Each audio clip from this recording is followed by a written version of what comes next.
Union Minister Kishan Reddy criticized the Congress government, stating that attacking PM Modi and the centre would not help them escape their failures. He also warned that the BJP would not spare the Congress and would hold them accountable at every step. During an MLC election campaign meeting with teachers in Warangal district, Kishan Reddy accused the Congress government of neglecting its promises. He alleged that schemes such as providing 2 lakh jobs for the unemployment and 2,500 aid for women, increased pensions for the elderly widows and the disabled, and Raitu Bharosa for farmers were not being implemented properly. He also accused Telangana Chief Minister Revanth Reddy of diverting public attention by making caste-related remarks about PM Modi. ఈ నెల 27వ తేదీన జరగనున్నటువంటి MLC ఎన్నికలు 2 ఉపాధ్యాయ నియోజకవర్గాల నుంచి జరుగుతున్నటువంటి ఎన్నికలు, 1 పట్టభద్రుల నియోజకవర్గం. 3 ఎన్నికల్లో కూడా ఈ 3 స్థానాలకు భారతీయ జనతా పార్టీ పోటీ చేస్తుంది. ఈ 3 స్థానాల్లో కూడా మంచి వాతావరణం ఉంది. రాష్ట్రంలో ఈరోజు విద్యావంతులు, మేధావులు, పట్టభద్రులు, ఉపాధ్యాయులు, ఉద్యోగస్తులు, నిరుద్యోగులు, ఈ రకంగా అన్ని వర్గాల ప్రజలు కూడా ప్రస్తుతం అధికారంలో ఉన్నటువంటి కాంగ్రెస్ పార్టీ ప్రభుత్వం పట్ల పూర్తి వ్యతిరేకతతో, నిరాసక్తతో ఉన్నటువంటి ఈ నేపథ్యంలో జరగనున్నటువంటి ఈ ఎన్నికలు భారతీయ జనతా పార్టీకి సానుకూలంగా ఉన్నాయి. గతంలో అధికారంలో ఉన్నటువంటి టిఆర్ఎస్ ప్రభుత్వం పట్ల వ్యతిరేకతతో ప్రజలు మార్పు కావాలని కోరుకున్నారు. ఆ మార్పు రేవంత్ రెడ్డి ఉపన్యాసాలతో, రాహుల్ గాంధీ ప్రచారంతో కాంగ్రెస్ పార్టీని గెలిపించడం జరిగింది.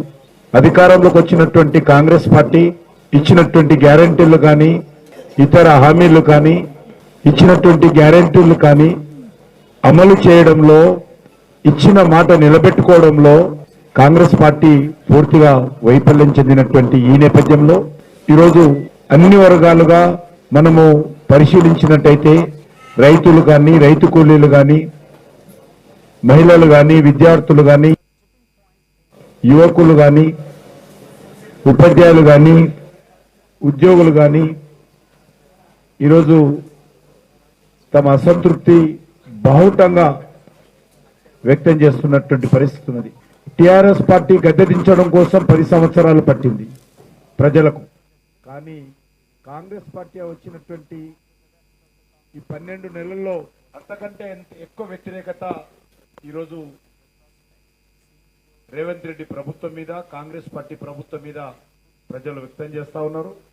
ఈరోజు ఉపాధ్యాయ నియోజకవర్గాల గురించి కాంగ్రెస్ పార్టీ కానీ, టిఆర్ఎస్ పార్టీ కానీ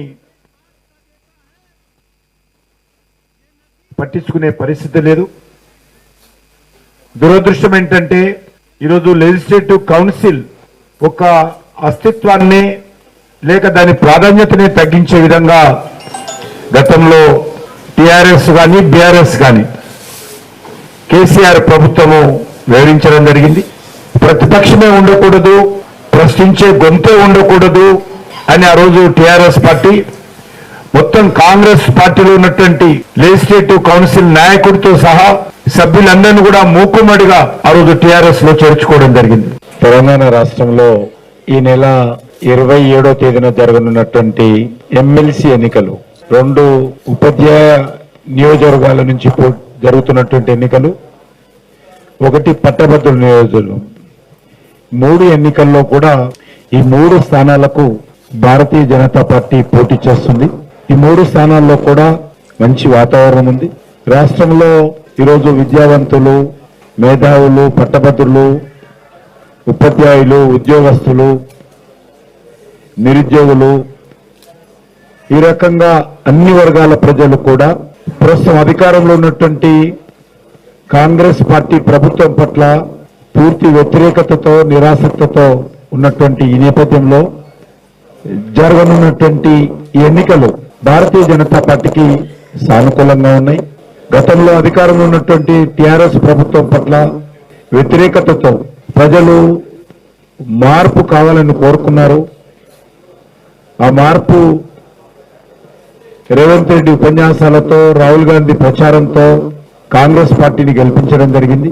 అధికారంలోకి వచ్చినటువంటి కాంగ్రెస్ పార్టీ ఇచ్చినటువంటి గ్యారెంటీలు కానీ ఇతర హామీలు కానీ ఇచ్చినటువంటి గ్యారెంటీలు కానీ అమలు చేయడంలో ఇచ్చిన మాట నిలబెట్టుకోవడంలో కాంగ్రెస్ పార్టీ పూర్తిగా వైఫల్యం చెందినటువంటి ఈ నేపథ్యంలో ఈరోజు అన్ని వర్గాలుగా మనము పరిశీలించినట్టయితే రైతులు కానీ రైతు కూలీలు కానీ మహిళలు కానీ విద్యార్థులు కానీ యువకులు కానీ ఉపాధ్యాయులు కానీ ఉద్యోగులు కానీ ఈరోజు తమ అసంతృప్తి బహుతంగా వ్యక్తం చేస్తున్నటువంటి పరిస్థితి ఉన్నది. టిఆర్ఎస్ పార్టీ గద్దెదించడం కోసం 10 సంవత్సరాలు పట్టింది ప్రజలకు. కానీ కాంగ్రెస్ పార్టీ వచ్చినటువంటి ఈ 12 నెలల్లో అంతకంటే ఎక్కువ వ్యతిరేకత ఈరోజు